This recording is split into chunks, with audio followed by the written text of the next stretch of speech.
This is going to operate similar to how it did last week. Who knows? Maybe all year these Sunday night recording for Monday episodes will be the same. It feels like these are reusable topics. So let's start with this 10 winners from the weekend. You and I, as we did last week, are going to alternate until we get through our list of 10. Would you like to go first or would you like to go second? Ooh, you know what? I'll lead us off if you don't mind. Please do. I'm gonna go with one that's fresh in the mind for me. There's been a lot of freshman conversations this year, Gregory. A lot of freshman conversations. Who's in what group? Are they in the top tier? Are they in the bottom tier? It's time to talk about Kingston Flemings at Houston. Because one, he's been one of the better guards in the country up until this point. But in a game where, you know what? I thought Houston should have pulled away and beat Auburn by a little bit more, but it wasn't because of what Kingston Fleming did. This kid poured in 22 points, 5 rebounds, 7 assists, played 35 minutes on the year, G. 28 minutes a game, 73% from the floor.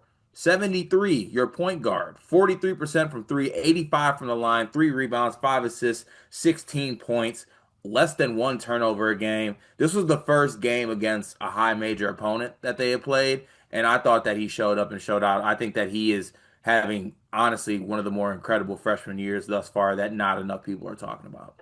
Yeah, I think that's 100% fair, to be honest. And I am actually going to stay in that same game for a second. And this one might be the only one where I get really, really cute. Stephen Pearl is a winner for me this week. Hmm. Because he kept the game close? Todd Pedford had the ball in his hands with a chance to beat the number one team in the country in Stephen Pearl's fourth career game. Okay, I'm with that.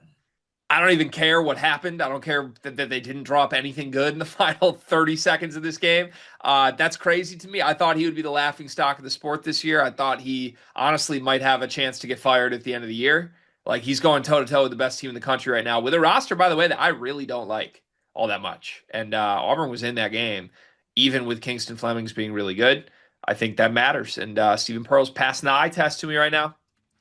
I'm with that. I'm with that 100%. Let's see here. I'm gonna give a little six-man love to you. A little year two transfer that not a lot of people put on the year two take a jump transfer list, I guess. Mr. Del Orso. First of all, Yeah. my guy downloaded a beard this summer and also discovered protein. He put on weight, he got a beard, and currently he's shooting 45% from three. He had 20 points in the game against UCLA off the bench in 28 minutes. He's got an absolute burner, ratchet. He last year looked like a guy who physically wasn't ready to play at the high major level. Comes back for another year in year two. He completely transformed his body. Did I mention he got a beard? And now he has an absolute burner. So shout out to him. Have you picked up on the fact that some people in the comment section are saying I look like him? I can see that. So I think people get to do that with any white guy with a beard, though. That's the thing, because I look like every white guy with facial hair, apparently. But I think Del Orso is much more handsome than me with his new cut, new beard combo. The nice thing is people call him Deli, and that's the nickname I want. He was the best player in Arizona UCLA, which is crazy to say out loud after a year where he really underwhelmed. I thought Arizona played like shit. I was on the recap with Riley. Hmm. They played like shit and still won on a night where UCLA made 52% of their threes. Yeah. Pretty high floor Crazy. for that team. I like them. I'm mad at you because you opened by saying, there's been a lot of freshman talk, this, that. I thought for sure you were just going to take the layup here. Cam Boozer. Mm. How is Cam Boozer not the biggest winner on this entire list from the weekend? The line he had was ridiculous 35, 12, 5, 3, and 3. That's 35, 12, 5, 3, and 3 more than Darren Peterson had this week. Sitting in street clothes, vlogging about it, while AJ DeBonsa picked up an L in his hometown. Like, not only was the performance a masterpiece, not only was it better than any individual Cooper Flag game at Duke last season, it was amazing while the other two quote unquote guys battling for the number one pick took L's in their own various ways. He's, I think, the biggest winner of the weekend. I just had to do Stephen Pearl and get cute because you started in that game. Yeah, it's okay. Look, Cam really showed the Sycamores what means business. Well, he also, here's the thing, he does this every time you get disrespectful. You've only done it twice this year. You called him Wendell Carter before the season, and then he had like a couple exhibition games where he was amazing. and then you were quiet. You were like praising him for a couple weeks, and he was kind of quieter. Then you said it again on the Bleacher Report show this week, and he gave you 35, 12, 5, 3, and 3 in 28 minutes. Yeah, I mean, look, if I'm a mid-major, I don't want to see him.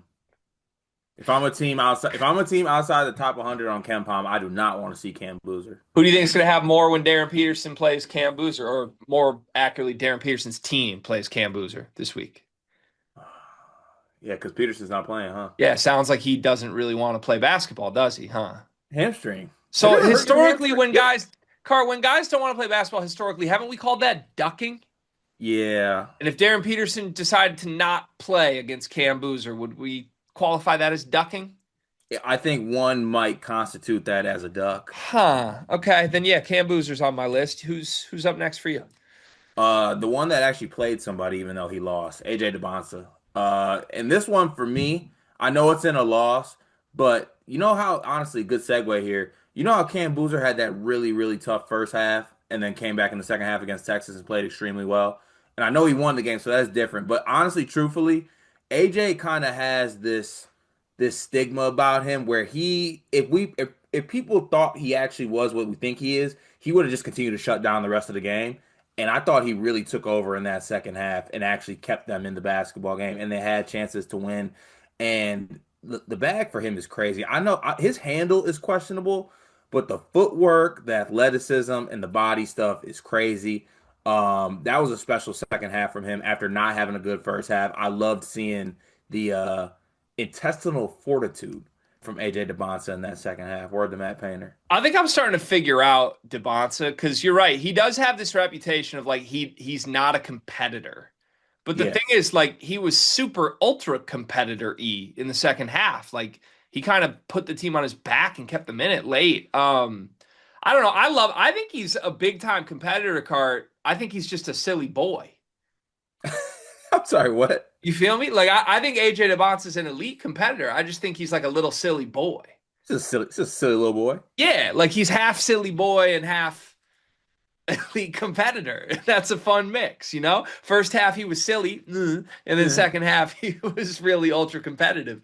Hurley said this after the game though in his most Hurley way. He was like, "Yeah, I thought he stunk in the first half, but for him to bounce back after he played that bad and do what he did in the second half is like something only the best scorer in the country could do." So he earned Dan Hurley's respect. He earns my respect. I'll stay with Dan Hurley's team for my next winner. I think it's Silas Demery. Yep. I was waiting for somebody in the UConn backcourt to emerge, and Demery had a sequence in the first half where he hit a three, and then had this like crazy defensive play. I think he flew from behind to swat a shot out of bounds. Or no, he didn't have a block. He had some, maybe it was a steal, something. Maybe it was just deflection. They didn't even give him a block. But I thought he was everywhere in this game. 21 points, tied with Caravan and Terrace for leading UConn in scoring.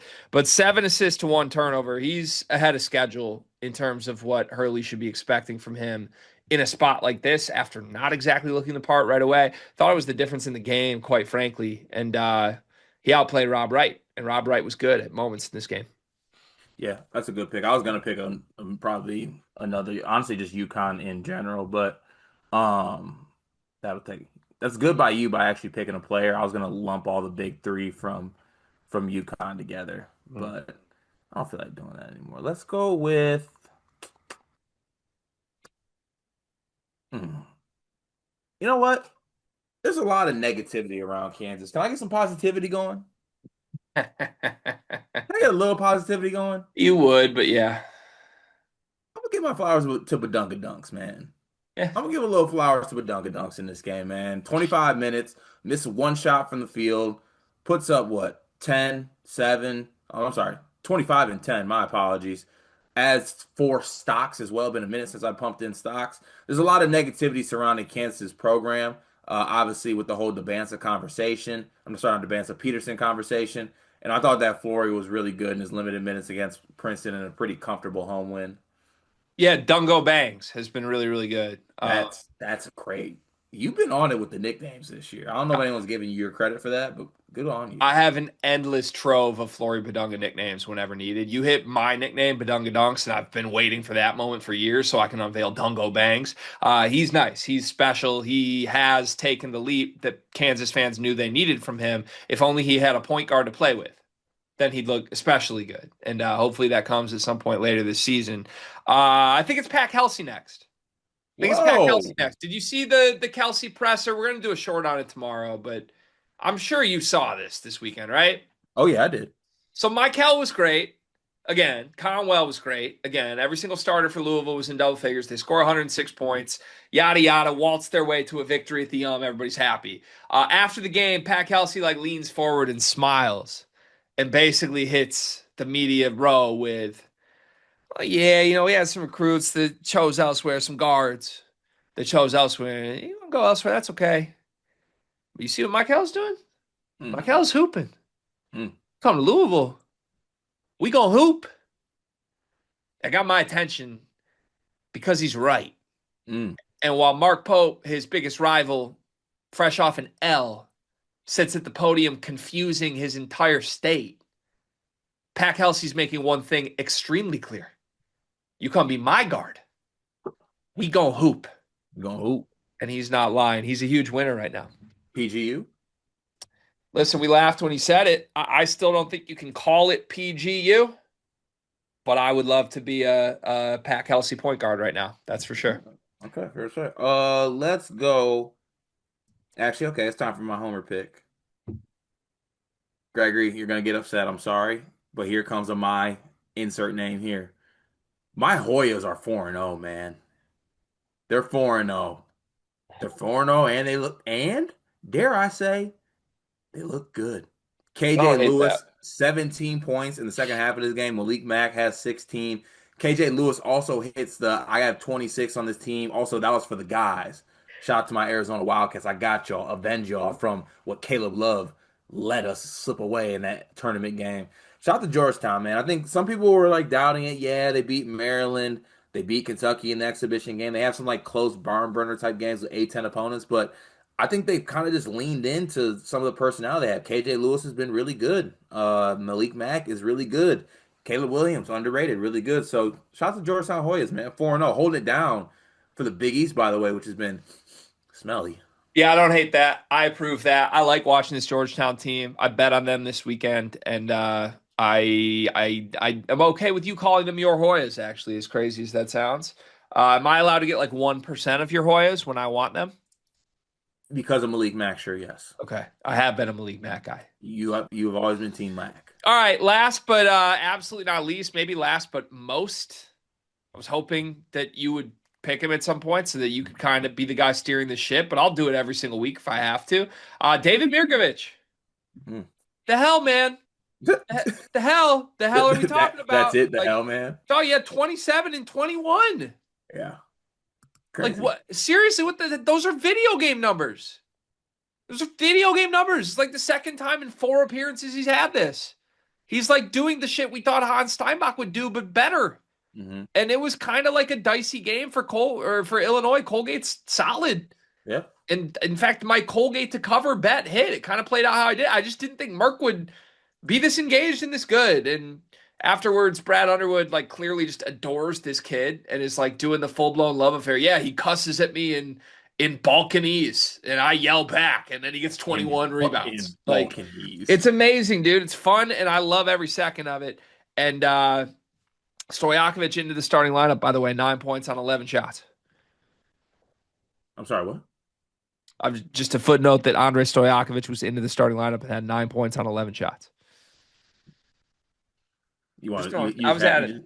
You just had to do it, huh? We're taking notes. Oh, you could have not done it. Well, it's David Mirkovic is my 10th winner. Well, that's a good list of winners. I feel good about those. That is. Should we get to losers? Yes.